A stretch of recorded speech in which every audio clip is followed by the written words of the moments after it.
गरीब म्हातारी पार्वती आपल्या झोपडीत बसून शिळी भाकरी खात होती. भाकरी खाल्ल्यानंतर ती आपला कुत्रा मोतीला आवाज देते. मोती, अरे मोती, ये तू पण भाकरी खाऊन घे.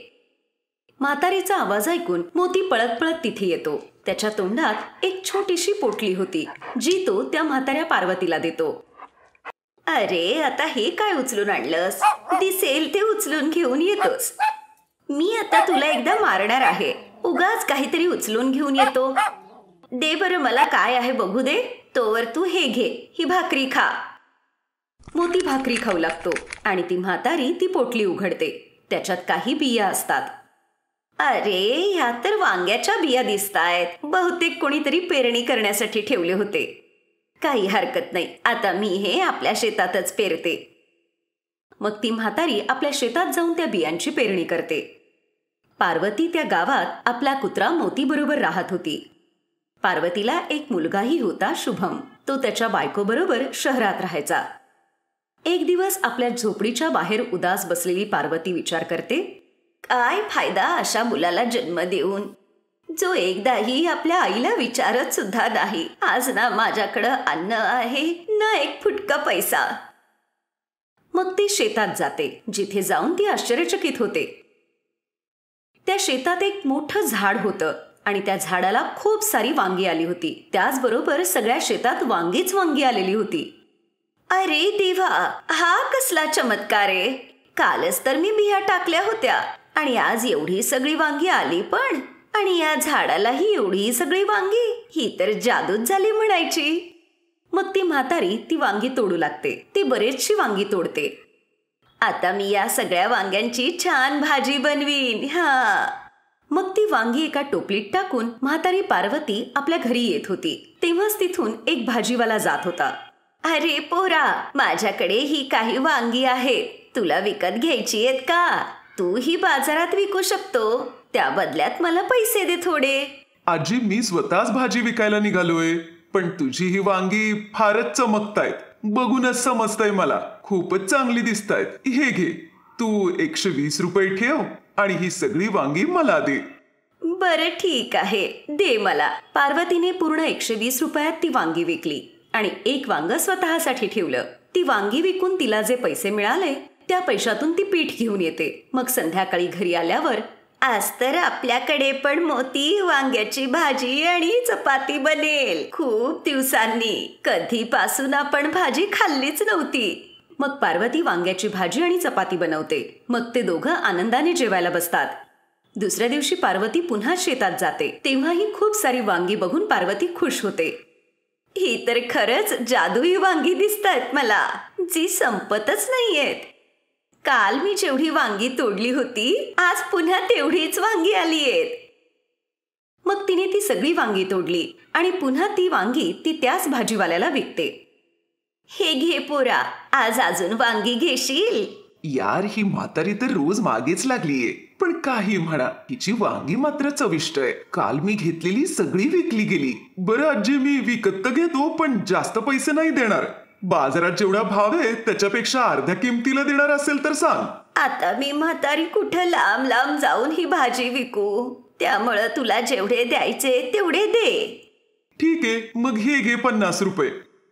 आधी तर ती गप्प बसते. मग ते पैसे आपल्या डोक्यावर ठेवून त्या भाजीवाल्याला म्हणते, तुझे खूप खूप उपकार पोरा. हा ठीक आहे ठीक आहे. तो भाजीवाला शामू खूपच लालची होता. त्या म्हातारीला तो वांगी कमी तोलून द्यायचा आणि तिला भावही कमी द्यायचा. पण ती म्हातारी एवढ्यातही खुश होती.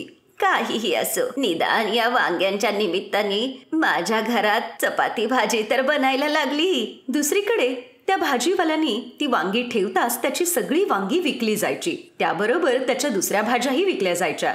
अगदी तासाभरातच लालची शामूच्या सगळ्या भाज्या विकल्या जायच्या आणि मग आनंदाने तो आपल्या घरी आला. काहीही म्हणा, त्या म्हातारीची वांगी जादूची दिसतायत. गाडीवर ठेवल्या ठेवल्या माझी समधी भाजी विकली गेली. तिकडे म्हातारी पार्वती तिच्यासाठी आणि मोतीसाठी वांग्याचं भरीत आणि पराठा बनवते, जे ते दोघं आनंदाने खातात. तिकडे भाजीवाला संध्याकाळी आपल्या बायकोला म्हणतो, त्या म्हातारीच्या वांग्यात नक्कीच काहीतरी आहे. ठेवल्या ठेवल्या विकले जातात. रमा, मला वाटतं मीच तिच्या शेतात जाऊन समधी वांगी चोरून आणतो. त्याच्यातून जो फायदा होईल तो सगळा आपल्यालाच मिळेल ना. बरोबर बोलताय तुम्ही. म्हणजे त्या म्हातारीला पैसे बी द्यायला नको. रात्री शामू पार्वतीच्या शेतात जातो. तिथे त्याला चमकदार आणि खूप वांगी लागलेली दिसतात. या म्हातारीने चांगलीच बी पेरणी केलीये. मी 2 पोती आत्ता भरलीये, तरी बी अजून एवढी वांगी शिल्लक आहेत. 2 पोती अजून भरतो. 4 पोती वांगी भरून श्याम आपल्या घरी येतो आणि त्या वांग्यांना आपल्या घरी ठेवतो. मग दुसऱ्या दिवशी सकाळी, काय रे मोती, रात्रभर एवढा कशाला भुंकत होतास? मला नीट झोपूनही दिलं नाहीस. तुला भूक लागली होती का? थांब, मी तुझ्या आणि माझ्यासाठी लवकर चपाती बनवते. मग मला शेतात जाऊन ती वांगी पण तोडायची आहेत. भाजीवाला येईलच मग. पार्वती लगेचच दोघांसाठी खाणं बनवते. खाणं बनवल्यानंतर ती वांग्याच्या शेतात जाते, जिथे आधीच भरपूर वांगी तोडून ठेवलेली होती.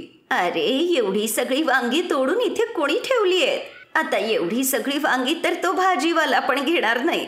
एक काम करते, ही सगळी वांगी रस्त्याच्या कडेलाच ठेवते. कोणी ना कोणीतरी विकत घेईलच. मग ती म्हातारी ती वांगी घेऊन रस्त्याच्या कडेला विकायला बसते.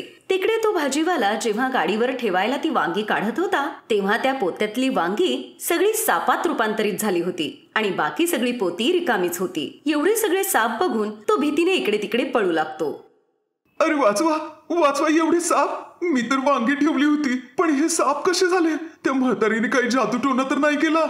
तो पळत पळत त्या म्हातारीकडे येतो. त्या म्हातारीकडे एक मोठी गाडी येऊन थांबते, ज्यातला माणूस त्या म्हातारीची वांगी बघून खूप खुश होतो आणि 5 किलो वांगी तो 50 रुपये किलोनी विकत घेतो. त्यानंतर तिच्याकडे खूप सारे ग्राहक येतात, त्यामुळे तिची खूप चांगली कमाई होते.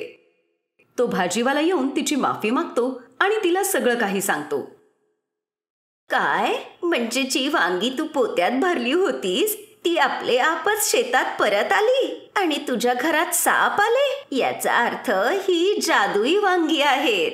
त्या दिवसानंतर ती म्हातारी आपली ही जादूची वांगी स्वतःच विकू लागली, ज्यामुळे तिची चांगली कमाई सुद्धा होत होती. आता ती खूप श्रीमंत झाली होती आणि आता तिने स्वतःचं घरही बांधलं होतं.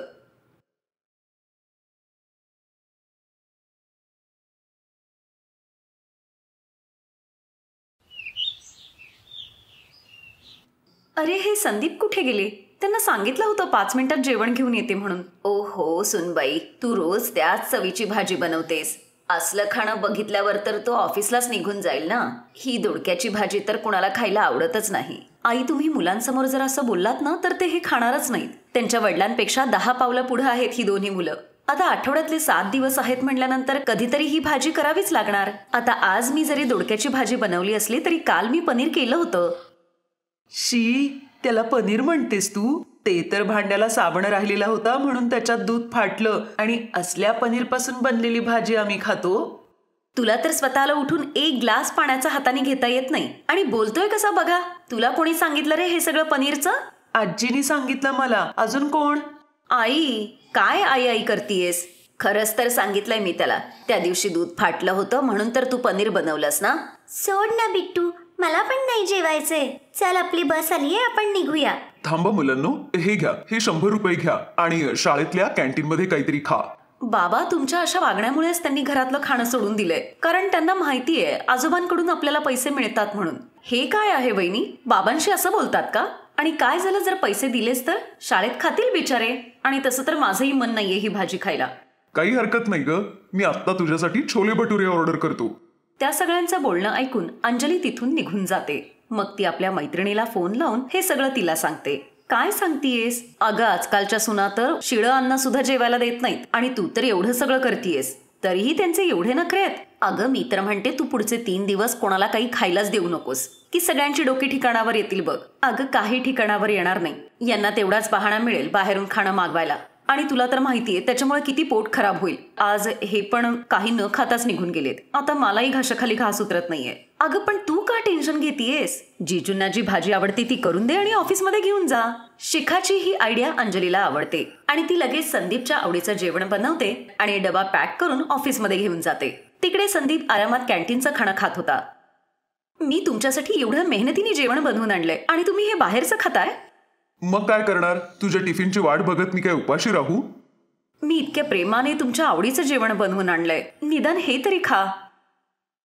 अगं आता याच्यात नवीन काय आहे? तू जी काही भाजी बनवतेस ना त्या सगळ्यात एकच मसाला असतो, त्यामुळे कळतच नाही की आपण भेंडी खातोय का पनीर.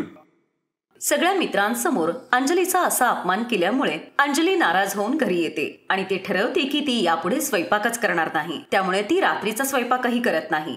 मग संध्याकाळी, चला तुम्ही सगळेजण तयार व्हा, आज आपण बाहेर जेवायला जाऊया. अहो पण बाहेर जाण्यासाठी तयार व्हा, तिथे जाऊन ऑर्डर द्या, त्याच्यासाठी थांबा, आणि बाबांना तर बरोबर 9 वाजता जेवायची सवय आहे.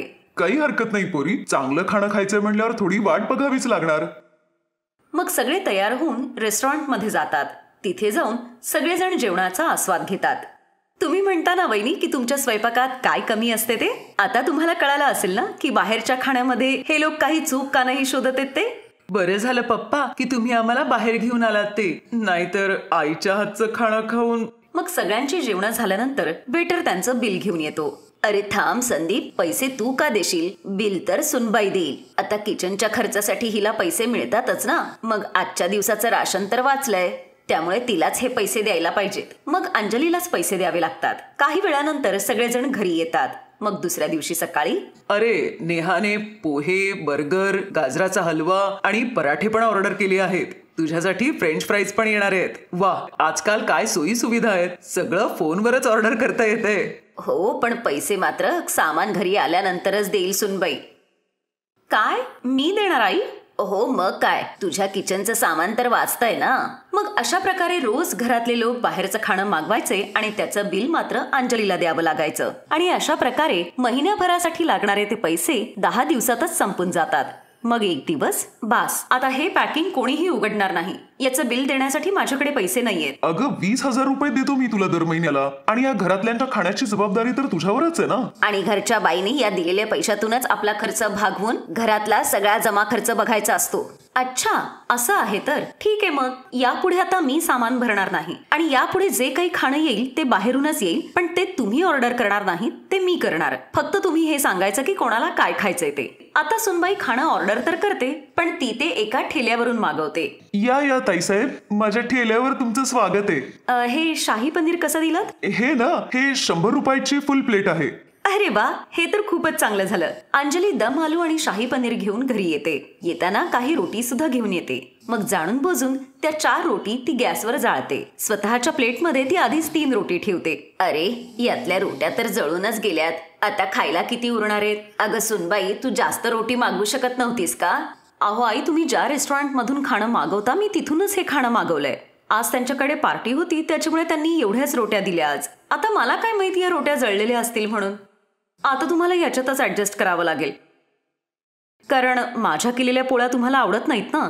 मग सगळ्यांना त्याच खाण्यामध्ये ऍडजस्ट करावं लागतं. दुसऱ्या दिवशी अंजली पुन्हा त्याच ठेलेवाल्याला फोन करते आणि त्याच्याकडचं स्वस्त खाणं मागवते. अशा प्रकारे काही दिवस निघून गेले. आता ठेल्यावरचं खाणं कसं असतं हे तर तुम्हा सगळ्यांना माहितीच आहे. वा सुनबाई, काय खाणं ऑर्डर केलेस तू? अगदी मजा आली बघ.